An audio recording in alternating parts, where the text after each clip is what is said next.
Hello and welcome my dear student. बेटा, आज हम करने वाले हैं क्लास 12th व्यवसायिक अध्ययन यानी कि बिजनेस स्टडी का एक नया चैप्टर। और उस चैप्टर का नाम है बेटा संगठन, जिसे इंग्लिश में हम बोलते हैं बेटा ऑर्गेनाइजिंग। इंपॉर्टेंट चैप्टर है, एग्जाम में कई बार इस चैप्टर से प्रश्न पूछे जा चुके हैं और जो भी इस चैप्टर के इंपॉर्टेंट क्वेश्चन होंगे बेटा वही मैं आपको यहाँ पर इस चैप्टर से कराऊंगा। गारंटी मेरी, आपको सिर्फ ध्यान से सुनना है। अगर आप केवल सुन भी लोगे ना बेटा, तब भी आपके एग्जाम में जो प्रश्न आएंगे, जो क्वेश्चन आएंगे, आप उनके आसानी के साथ उत्तर यानी कि आंसर दे सकते हो। तो चलिएगा, बिना टाइम को वेस्ट किए इस चैप्टर को स्टार्ट करते हैं। यह है संगठन नाम के चैप्टर की बिल्कुल पहली क्लास, फर्स्ट क्लास है, पहला ही पार्ट है। इसके लगभग 5 पार्ट होंगे। संगठन ऑर्गेनाइजिंग चैप्टर का पार्ट नंबर फर्स्ट आज हम कर रहे हैं। तो फिर कॉपी और पेन लेकर बैठ जाओ और अपना कंप्लीट सिलेबस करने के लिए तैयार हो जाओ। तो स्टार्ट करते हैं अपना चैप्टर। चैप्टर का नाम है संगठन। अब इस चैप्टर को, संगठन वाले चैप्टर को कराने से पहले बेटा मैं आपको बताऊंगा थोड़ा सा प्रबंध के बारे में, जो मैं हमेशा बताता हूं कि जो हमारा प्रबंध है, मैनेजमेंट है, इसमें कुल मिलाकर 5 फंक्शन होते हैं। प्रबंध के 5 फंक्शन, 5 कार्य माने जाते हैं बेटा।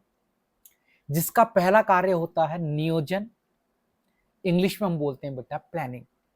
मैंने बताया था कि नियोजन यानी कि प्लानिंग का मतलब होता है कि हम इसके अंदर ये पता लगाते हैं कि हमारे उद्देश्य क्या होने वाले हैं और उन उद्देश्यों की पूर्ति के लिए हमें किस तरह से कार्य करना है।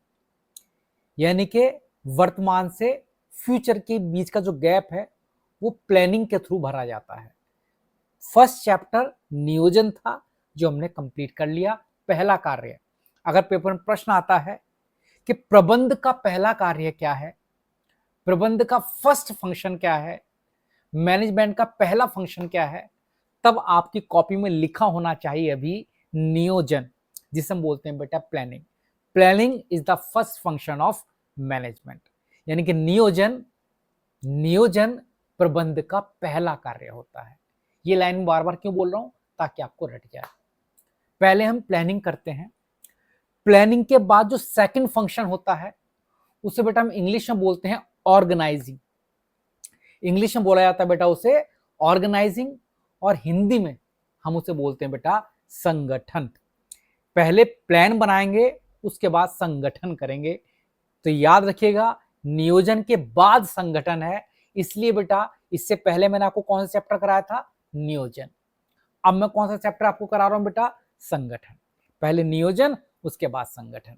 आपको स्कूल में इतना अच्छा समझ में नहीं आता होगा जितना अच्छा आपको समझ में आ रहा है, और शायद जिन्हें नहीं पता तो उन्हें पता भी लग गया होगा।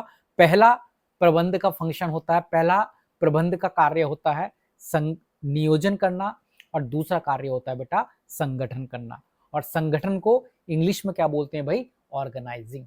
क्या बोलते हैं बेटा इंग्लिश में, ऑर्गेनाइजिंग। तो organizing is the second function of management. प्रबंध का द्वितीय कार्य होता है ऑर्गेनाइजिंग। ये ऑर्गेनाइजिंग है क्या? अब बेटा आपने सुना होगा कुछ, कभी अगर कोई मूवी देखी हो तो मूवी में बेटा ऑर्गेनाइजर होते हैं कि चलो हम आपकी शादी को ऑर्गेनाइज करेंगे, या हम आपके इस फंक्शन को ऑर्गेनाइज करेंगे। ये ऑर्गेनाइज शब्द क्या है, ये संगठन शब्द क्या है? देखो भैया, संगठन में होता क्या है, यानी कि ये प्रबंध का कौन सा कार्य इस संगठन नाम के कार्य में होता क्या है। इसमें बेटा सबसे पहले हम ये पता लगाते हैं हमें काम करना क्या क्या है, यानी कि हम अपने काम का वर्गीकरण करते हैं। संगठन में सबसे पहले ये पता लगाएंगे कि हमारी कंपनी में काम होना क्या क्या है। ध्यान से समझिएगा, संगठन में सबसे पहले हम पता लगाएंगे हमारी कंपनी में काम होना क्या क्या है। भाई हमारी कंपनी में फाइनेंस का काम होना है, हमारी कंपनी में बेचने का काम होना है, चीज़ों को बनाने का काम होता है, फलाना काम होना है, ढिमकाना काम होता है। तो ऑर्गेनाइजिंग पहले हम क्या करते हैं, ये पता लगाएंगे हमारे यहाँ पर काम कौन कौन से होने हैं, हमारे यहाँ पर काम क्या क्या होने हैं, इन कामों का पता लगाएंगे। फिर हम इन कामों का वर्गीकरण कर लेंगे। क्या कर लेंगे भाई? वर्गीकरण। ध्यान से समझना, मैं आपको संगठन की डेफिनेशन समझा रहा हूं, लेकिन समझाने का तरीका थोड़ा सा अलग है। मैं आपको संगठन की डेफिनेशन समझा रहा हूं, पहले ये पता लगाएंगे भैया हमारी कंपनी में काम क्या क्या है, फिर उन काम को हम समूहों में डिवाइड कर लेंगे बेटा। समूह में कैसे? जैसे बिक्री वाले काम एक समूह बना देंगे, खरीदने वाले काम का एक समूह बना देंगे, जहां फाइनेंस का काम होगा उसका एक समूह बना देंगे, एडवर्टाइजमेंट के काम का अलग समूह बना देंगे।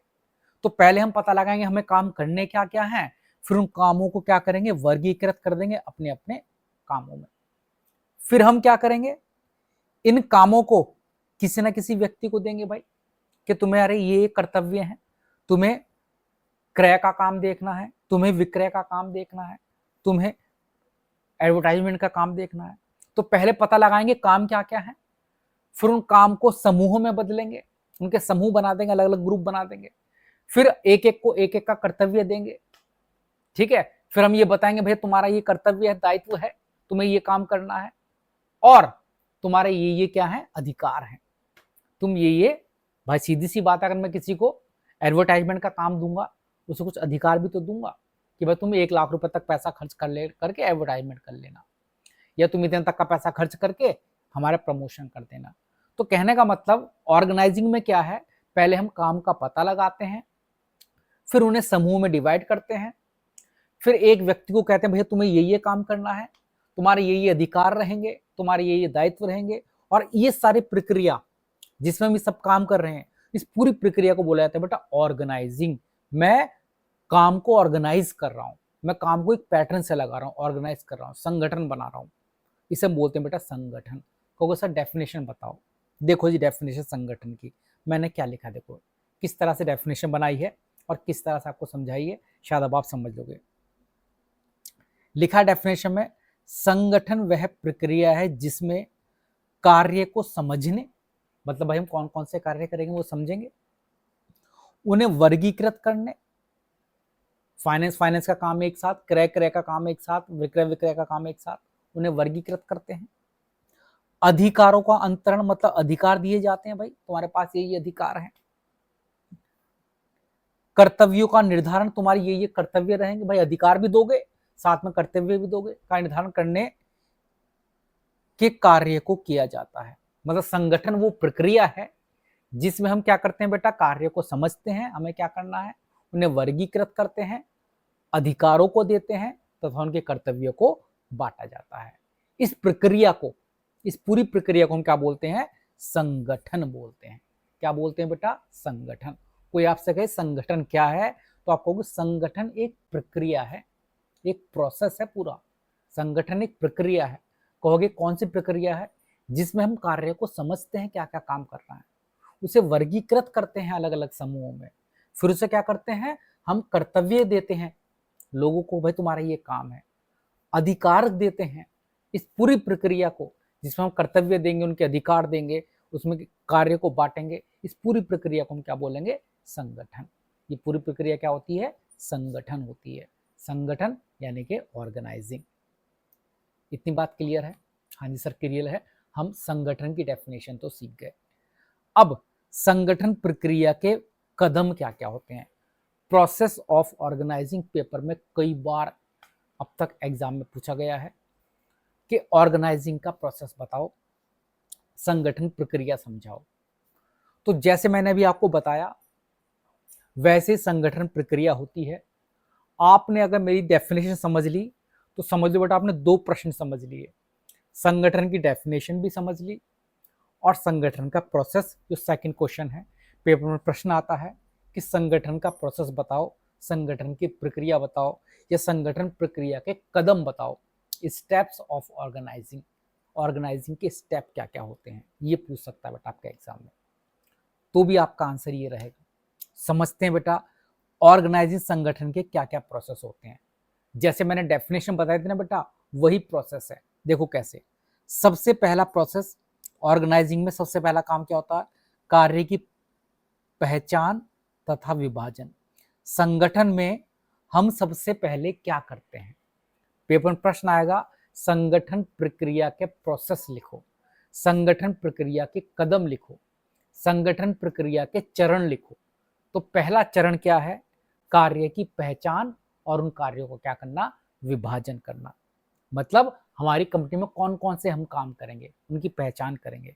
फिर उन्हें क्या करेंगे बेटा? कामों को छोटे छोटे पार्ट में बांटेंगे। फिर उन्हें बेटा क्या करेंगे? जब काम का विभाजन हो जाएगा, हमें क्या क्या काम करना है हमारी कंपनी के अंदर, फिर हम उनका विभाग बना देंगे। सबसे पहले कार्य की पहचान करेंगे, हमारी कंपनी में काम होना क्या क्या है, फिर उन काम को अलग अलग विभाग में डिवाइड कर देंगे। जैसे मैंने बताया कि एक विभाग होगा जो क्रय का काम करेगा, जैसे हम बोलेंगे क्रय विभाग या परचेज डिपार्टमेंट। एक होगा जो विभाग किसका काम करेगा बेटा? सेल का काम करेगा, वो सेल्स डिपार्टमेंट बन जाएगा। एक विभाग होगा बेटा किस चीज का? फाइनेंस का काम होगा, है ना, वो वित्त विभाग बन जाएगा। एक होगा मार्केटिंग का, जो मार्केटिंग का काम करेगा, वो मार्केटिंग डिपार्टमेंट बन जाएगा। तो पहले हम क्या करेंगे? अपने काम को पहचानेंगे, हमारी कंपनी में काम क्या होना है। पहला, काम की पहचान। दूसरा, विभागीयकरण, यानी कि विभागीयकरण मतलब डिपार्टमेंटलाइजेशन, डिपार्टमेंट बनाए जाते हैं बेटा। डिपार्टमेंट बनाने के बाद अब हम करेंगे कर्तव्यों का निर्धारण। कर्तव्यों का निर्धारण मतलब बेटा कि कौन सा कर्मचारी कौन से विभाग में काम करेगा। पहले क्या किया हमने? काम पहचाने क्या क्या करने हैं, फिर काम के बाद विभागीयकरण किया। ये प्रोसेस बेटा ऐसी होता है, इसे बदलोगे नहीं। पहला कार्य की पहचान ही है, दूसरा विभागीयकरण ही है, और तीसरा क्या? कर्तव्यों का निर्धारण।